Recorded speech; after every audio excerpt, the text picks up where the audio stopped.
I picked up the call to a woman's inquiry. Is David scheduled to meet with you on Wednesday afternoon? May I ask who's calling? I replied, buying time. My work demanded absolute discretion, and I preferred my sessions to be private, away from prying eyes. I'm his spouse, Janet, she revealed promptly. David plans to discuss with you my actions during our vacation. I thought you might be interested in hearing my perspective first. I noticed he had your ad circled in a magazine and then discovered he had deliberately kept Wednesday afternoon free, which made me suspicious. Could we possibly meet? If my schedule had been full, I would have declined. My interviews were predominantly with the betrayed partners, and an account from the other side was rare but wouldn't significantly alter the overall data. However, I was available on Tuesday and intrigued enough to agree. I can allocate 2 hours at 2 on Tuesday, I offered. Janet was notably attractive, with a pleasing physique younger than her admitted 32 years. Her attire was impeccably balanced between modesty and flamboyance. She crossed her legs elegantly, indicating her professional demeanor, which did little to lift my spirits. Without any need for formalities, I offered Janet a simple beverage and settled in, encouraging her to share her narrative.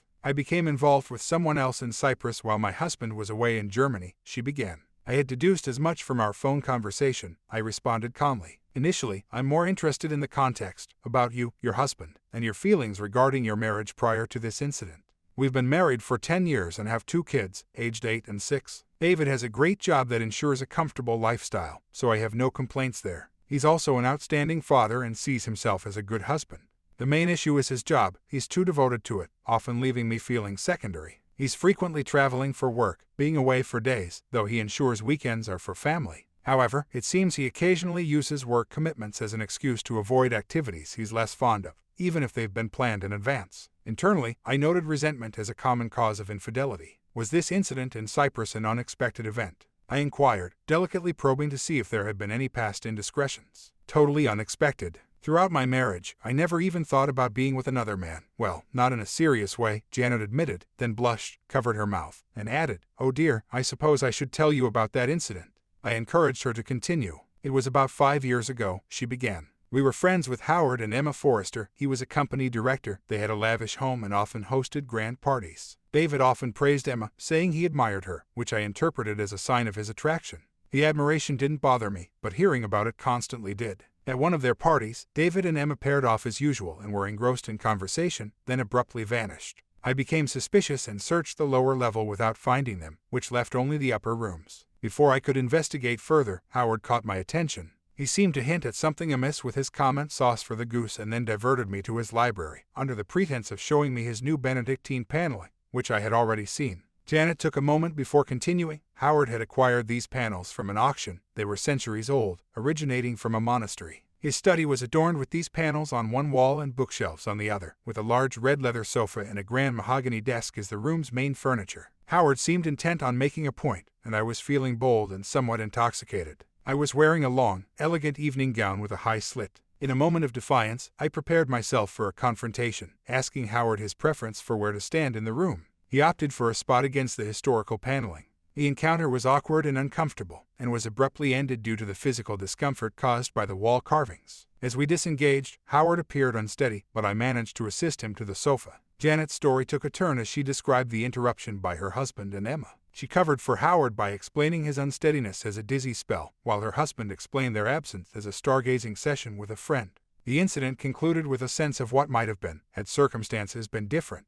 Janet rationalized her actions as a result of inebriation and a misjudged situation. Were your husband and Emma any less innocent? I inquired. They were as pure as newly fallen snow. A few days later, I directly asked Dave if he was interested in her. He replied, "Absolutely not. She's much too slender for my taste. Actually, it's because I find no attraction to her that we get along so well. She has a brilliant mind, and I enjoy our conversations. The issue with deep conversations with a woman is that maintaining eye contact for too long can send the wrong message, and constantly looking away can seem disrespectful. I can chat with Emma for hours without the conversation being overshadowed by unwanted tension," Janet explained. "Has he ever been unfaithful to you?" "I can't be certain. His job takes him away from home so often. It's said that men who travel frequently tend to stray, but I don't think Dave is like that. I feel I would know. His interest in intimacy has waned over the years, especially since we had our children. He seems to go through the motion, but I noticed a change after our trip to Cyprus. I've thought about it a lot, and I believe it's related to adrenaline. Those who find their thrills elsewhere seem to have a lesser need for physical intimacy. For him, work is his passion, not someone else. He thrives on the challenges and the recognition he gets at work. He often shares how exhilarating it is to be the problem solver on site, Janet shared. Setting Howard aside, it's hard to imagine you've never even thought about being with someone else after 10 years of marriage. It seems most people at least entertain the idea. Janet nodded. You're correct. Many women I know probably do more than just think about it, though they never confess outright. There are always subtle hints and playful comments. Like the time a famous Welsh singer visited my health club. My friend regretted not being there earlier, saying, I'd be the first to cheer for him on stage, he's so charming. It might have been a casual comment, but it was said with such fervor. It made me think that someone who openly expresses such admiration for a celebrity might also be open to a real encounter with someone they find appealing, despite seeming very content in their marriage. At that moment, I refilled Janet's glass and suggested we could delve into the holiday segment of her narrative. She took a sip and began. In early June, I visited my parents with the kids. While the kids were playing outside, my mother mentioned that they had rented a chalet by the coast for 2 weeks in August. She hesitantly proposed, we'd like to take the children with us this year if you're okay with that. I had no reservations, but my delayed response led her to gently touch my hand, saying, it would give you and David a chance to spend some time alone. We think it could be beneficial for you both. I instantly warmed to the idea, reminiscing about our honeymoon and considering how a mix of sunshine and relaxation could help us reconnect. When I discussed it with Dave at home, he was open to the idea. Since he had no major commitments in August, he planned to schedule some holiday time. We managed to get a great deal for a fortnight in Cyprus, and everything seemed promising. Janet continued with a smile. The lead up to the trip was filled with excitement and shopping for vacation attire. However, the day before our departure, while I was packing, David received a call that required him to go to Germany instead. He assured me, it's just for 3 days, then I'll join you. You'll find ways to enjoy yourself until I arrive. I was upset, but he explained it was an urgent matter. So, I flew to Cyprus alone, not really interacting with anyone en route, probably appearing quite distant. Upon arrival, after settling in my hotel room and having dinner alone, I decided not to let this spoil my time. Dismissing the idea of sulking alone until David's arrival, I dressed up and headed to the bar. Going to the bar alone was quite bold, I noted. Not at all, she replied. I used to confidently venture out alone when I was single, enjoying the independence. It gave me a sense of control. In the hotel bar, it was no different. I quickly scoped out the crowd, identifying potential company. Among them was a charming, robust man with black curls, another flaunting his gym-honed physique, and a couple whose assertive stares marked them as confident. But it was the charming man who initially caught my attention. Would I be wrong in guessing he caught your fancy? I asked. You would, Janet chuckled. I sat at the bar, using the mirror to observe the room, when a young man named Costos, a fisherman, offered to buy me a drink. He wasn't particularly striking, with his plain appearance and basic English, but before I could decide, Mr. Charming intruded, disregarding my conversation with Costos. That ruined his chances with me, and I dismissed him with a quick retort. Costos, sensing the competition, suggested a quieter place for a drink. Perhaps it was the earnest look in his eyes that persuaded me to accompany him. I understand. My tension grew as he guided me through a labyrinth of narrow alleys, eventually stopping at a secluded bar, a place seemingly untouched by tourists, patronized mostly by fishermen. Only 2 elderly Greek women, dressed in somber black, broke the monotony of male patrons, looking out of place like night creatures. The men, familiar with Costos, greeted him warmly in their native tongue. As we sipped Ritsina, the local ambience grew on me, and soon I felt embraced by the community, so much that Costos and his friends even performed a traditional dance for me. During quieter times, he shared stories about his family, work, and aspirations, revealing the charm of his simplicity. Ritsina can sneak up on you, I mentioned, and Janet, acknowledging the nuance, continued her tale. My phone rang suddenly, and I stepped outside, knowing it was Dave. He ranted about the chaos at the German project, claiming superiority over his colleagues. When he inquired about my whereabouts, I vaguely mentioned being at a bar, implying it was the hotel's. He ended the call with a casual "bye love," followed by "be good." I smirked, sensing the provocation in those words. That must have irked you, I noted. Absolutely, Janet said with conviction. Those words irked me, and impulsively, I decided I might welcome Costos's advances. It wasn't about passion or intoxication, as I was far from drunk, it was a deliberate choice. Costos's interest was apparent, though whether he'd act on it remained uncertain, and I wasn't about to make it obvious for him. There was a moment of tension as Janet looked at me with a steely gaze, then spoke. You might wonder why I chose such harsh words over softer terms like intimate or together. It's because there wasn't going to be any romance, and I wasn't sure about actually resting. Yet, it turns out I did rest, and without a shred of guilt. I thought it was only fair to David. He always said to stay good, but I went beyond that. I was outstanding. You seem to have skipped ahead in your tale, I pointed out. She nodded in agreement. Yes, I did. After that, Costos and I continued our evening for a while longer, and then he suggested we have a coffee. I agreed, thinking we'd go to a cafe nearby, but instead, he led me to his car, a quirky Citroen, shaped oddly like a child's drawing. We drove for a while, ending up at his place near the beach, a simple yet charming cabin. He started making coffee, but we got caught up and didn't end up drinking it until much later. We got close quickly, and the intensity was something else. After being with only one person for nearly 12 years, the new experience was exhilarating. Costos was different in many ways, not just physically, but also in his straightforwardness and authenticity. Janet seemed to drift into her memories, but soon regained her composure and continued more evenly. Comparatively, Costos was more passionate and raw than my husband, even more so than when David was younger. There's something about Costos's directness, how he speaks so candidly, unlike David, who has become more cautious with his words over time. I think David's avoidance of more vivid language shows he's not adventurous elsewhere. That's partly why I doubt he's ever unfaithful on his trips. After a brief pause to collect her thoughts, Janet resumed. We were together until dawn because it was starting to lighten when we finally rested. In the morning, it was exhilarating to dash from his door straight to the beach for a swim. After breakfast, Costos mentioned taking me out on his boat, which became a focal point of our time together. It was a simple boat with just enough to sail, but I grew fond of it. Being on the water, especially in those secluded bays only accessible by boat, felt like an adventure, even though it wasn't always the most comfortable. That does sound quite enchanting, I remarked, easily picturing the serene scenes she described.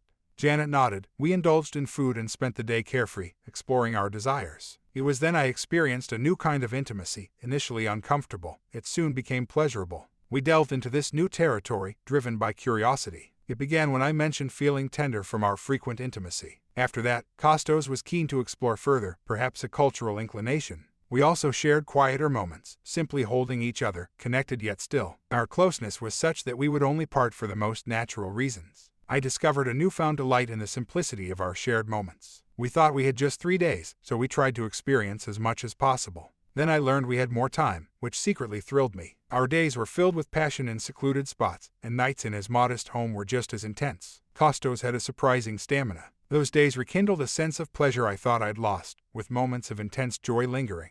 He had a way of reigniting passions long forgotten, reminiscent of past intimacies. Even in my previous relationship, such pleasures had faded over time. Did you ever talk to your husband during this time? I asked, curious about the timing. David called twice after my escapades with Costos began, but never caught us in the act, although it was close. His calls, always about delays, never interrupted a critical moment. Each delay meant more time for us, which we celebrated wholeheartedly. One morning, after briefly returning to the hotel for necessities and to replenish my supply of contraceptives, I was shocked to find David there, casually having tea. I empathized with her dilemma. That's quite the predicament. He was seated away from me, oblivious to my presence. After a brief moment of hesitation, I deliberately shut the door louder than necessary. David whirled around and stood up. So there you are, he remarked. Yes, here I am, I responded, without rushing to embrace him, and he mirrored my restraint. Where have you been? He inquired, his face clouded with doubt. I explained that, without him around, I had started rising early to enjoy the cooler morning hours. This explanation seemed to pacify him until his gaze shifted towards the door. There was Costos, hovering at the threshold. Previously, he had suggested an inappropriate encounter at the hotel, which I declined, feeling it crossed a line. Swiftly, I said, Good news, Costos, my husband has arrived, so I won't be needing any further assistance, prompting Costos to exit promptly. Who is that man? David pressed. I assured David that Costos was just a local helping me ward off unwanted attention, narrating tales of diving and paragliding excursions, and some casual language lessons. David seemed to buy the story, lightening up momentarily before his expression turned serious again. He bluntly inquired if there had been anything more between Costos and me. His tone suggested he expected a negative answer, but driven by a mix of emotions. I confessed the truth. How often? He probed. I vaguely admitted it was multiple times without specifying. His questioning continued, pressing for a number, but I remained evasive. David seemed to accept my explanation of feeling isolated and drifted into the situation, thankfully not delving into when it began. Our conversation led to apologies, forgiveness, and eventually, a passionate reconciliation, different from our usual intimacy. The rest of the holiday was notably affectionate. Near the end of our stay, while David went scuba diving alone, I met with Costos one last time to achieve a sense of closure, though it was brief compared to our previous encounters. How did your husband react when you both returned home? I inquired. Janet responded, It's strange, really. During our vacation, he seemed barely interested, but back at home, he was full of questions. I would caution him, saying, You might not want to know, but he was adamant, claiming that since he'd already forgiven me, knowing more couldn't hurt. At first, I only shared the less significant details, but his relentless probing eventually got to me. I noticed that after these discussions, he became more intense and assertive, which, ironically, I found fulfilling. So, I began to casually drop hints about my time in Cyprus before his arrival, sparking his curiosity for more details about my interactions with Costos. I regret that now, as it led to a change in him. He spent the first few weeks at home, but as his work demands grew, he began spending more time away, returning home with a suspicious and irritable demeanor. He'd scrutinize everything, as if looking for evidence of infidelity. Our intimate life turned tense and uncomfortable. Understanding the dynamics at play, I nodded. And how have things been for you since returning from Cyprus? After Cyprus, I had a heightened desire, but initially managed well, settling back into my domestic roles, Janet continued. But when David's behavior changed, leaving me neglected, I felt overwhelmed by unmet desires. It seemed inevitable that I would seek fulfillment elsewhere, though I feared how to discreetly navigate this given my husband's growing suspicion and my responsibilities at home. As Janet signaled for another drink, I obliged, and she went on. One evening, after a mysterious call, David mentioned a prank caller with disdain. The next night, with David away, the caller revealed himself as Costos, who had tracked me down and was nearby. Seizing the opportunity, I arranged for a neighbor to watch the children under the guise of an emergency, and met with Costos. Although brief and less idyllic than our time in Cyprus, our reunion was intensely satisfying. However, wary of discretion, I decided against further motel meetings, opting instead for a more private rendezvous at home after ensuring my children were at school. After your husband forgave you, didn't you feel guilty for continuing your relationship with Costos in your own home, seemingly exploiting his kindness? Well, I probably should have, she mused, but being with Costos was enchanting, especially after our time in Cyprus. I felt a sense of obligation towards him, especially since he had come all this way to be with me. Wasn't it a bit risky, considering your husband's suspicions? I inquired. Indeed, it was risky. After returning home, I started finding small pieces of evidence. I knew I couldn't repeat the same actions, but I also couldn't resist the allure. We have an attic filled with unused items, including an old mattress and some storage chests. So, I decided to use that space. Our plan was simple: meet there, and then quickly hide any evidence afterwards. In the end, the thrill of the secret meetings made me consider a bolder idea. If Costos could stay quiet while the kids were around, he could potentially stay in the attic whenever my husband was away. The thrill of our secret rendezvous was too tempting to resist, turning what was a memorable week in Cyprus into an unforgettable month at home. Janet paused reflectively. You know, she continued, I sometimes wonder if David wants to catch me in the act. His reactions after his fruitless searches seem more like disappointment than relief. I even think that getting caught might not damage our relationship further. Perhaps it could even spark something new. However, I never had the nerve to test my theory, especially when David nearly discovered Costos one day. He came home unexpectedly early, and I had to think fast to divert him, sending him to the village for some groceries. That gave me just enough time to sneak Costos out and tidy up before David returned. Costos even had a close call escaping but managed to hide until it was safe. Janet leaned back, signaling the end of her tale, and though she didn't explicitly say so, I deduced that Costos had gone back to Cyprus. What's next for you? I inquired. I was hoping you could suggest something, she replied. Well, you could consider going to Cyprus, with or without the kids, I suggested. Janet firmly shook her head. I can't do that to David, I still love him. Plus, my lover from Cyprus isn't the sharpest tool in the shed. He's not as intellectually engaging as my husband and our friends. He was great for a passionate escapade but not for the everyday life. Frankly, I wasn't too upset when he decided to leave early. It makes sense. While David was around, Costos had to linger in town and, even at our place, he spent hours in the attic, trying to be as quiet as possible. Eventually, he became quite needy and lost the cheerful demeanor of the carefree fisherman who had initially charmed me. If David was unaware of your affair, maybe you could have convinced him about taking separate vacations. But now he'd probably be suspicious, I noted. And a short-lived affair wouldn't be enough for me to last the year, Janet concurred. After pondering for a moment, I advised, the best I can suggest is to be honest with your husband about your desires, while also expressing your struggle with them. Based on what you've shared about his nature, and from what I've seen in similar cases, he might be willing to understand and make some arrangements. If not, he may try to fulfill your needs himself. David had a handsome presence, exuding authority but with a hint of tension. I estimated him to be about 6 feet tall and in his mid-30s. To ease our conversation, I served him a fruit drink subtly mixed with a mild relaxant. Once he seemed comfortable, I broached the subject. How do you feel about intimacy? He was caught off guard, just as I had intended. It's fine. There's an initial frenzy, like a child with a new toy, but that fades. Life has more to offer: career, family, even hobbies. Intimacy is enjoyable when you find the time and energy, but it's not everything.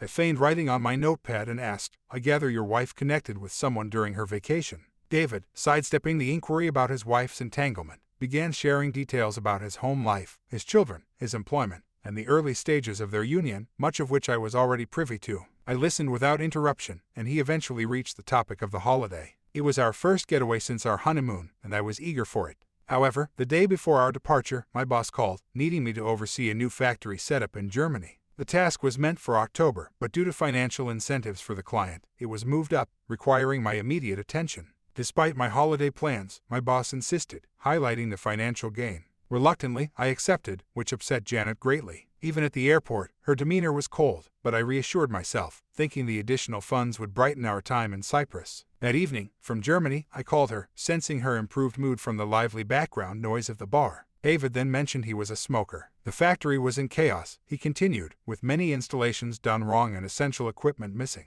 It took 3 days to address these issues, and even then, parts were still on their way. I informed Janet of the delay, and surprisingly, she took it well. After another 2 days without progress, I called again, extending my delay but promising to join her soon. Did the parts arrive? I inquired. David confirmed they didn't, but he managed to arrange a flight home after significant effort. He arrived at the hotel early, finding their room empty and his wife's belongings barely touched, which seemed odd. After some tea and pondering, he assumed she was out early, a thought confirmed when she returned, surprised rather than joyful, especially since he had just informed her of a further delay. My friend struggled to light a new cigarette, so I stepped in to help. With a deep inhalation, he began in a constrained tone. Janet had gone out early, as I guessed, and I hadn't been suspicious then. But then, this young man from Cyprus, not even 25, casually walked into our place, reigniting all my doubts. I understand, I said, offering a comforting word. Janet brushed it off, making it sound harmless. She quickly sent him away, mentioning lessons before explaining who he was. I took her word for it, so jokingly, I asked her if there was anything between them. Had I truly suspected something, I wouldn't have asked so lightly. I envisioned us laughing it off, easing the tension that had built since my trip to Germany. But her reply was a stark yes, no further details, no defense. I instantly knew she had been unfaithful. He paused, overcome with emotion, and after a minute, continued, I tried to find out how often it happened, but my wife was dismissive, as if it didn't matter. Yet, it only took one instance to breach our trust.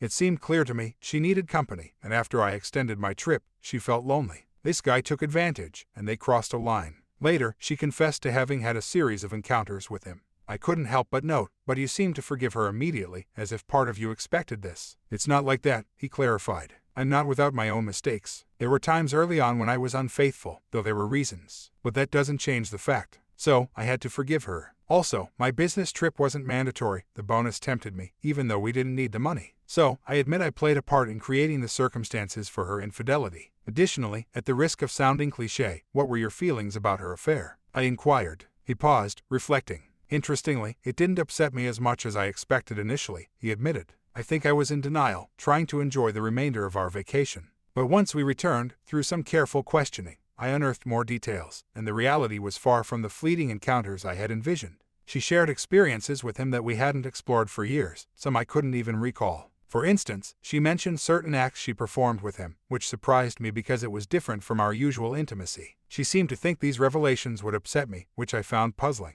Learning about this did hurt and spark jealousy, yet I can't deny it also intrigued me. David paused, seemingly waiting for my reaction, but I remained silent, nodding for him to proceed. His tone became more composed. Discovering the other man was more endowed was oddly reassuring, rather than fueling my jealousy. It made me realize not all the blame was mine. As an engineer, the logic was clear to me. I nodded in understanding, careful not to interrupt his train of thought. However, he continued, this realization brought new anxieties, especially with my frequent business trips. I feared she might seek someone else during my absence. The thought of her possibly being unfaithful without my knowledge troubled me deeply. Before I could comment, David spoke more harshly. This whole situation is driving me paranoid. I keep thinking I've seen her lover here. Once at traffic lights and another time near a supermarket, I spotted someone who resembled him. The most unnerving incident was near my home. I thought I saw him and even turned around to confront him, but he was gone. These illusions made me question my sanity. Thankfully, it's been a while since my mind played such tricks on me.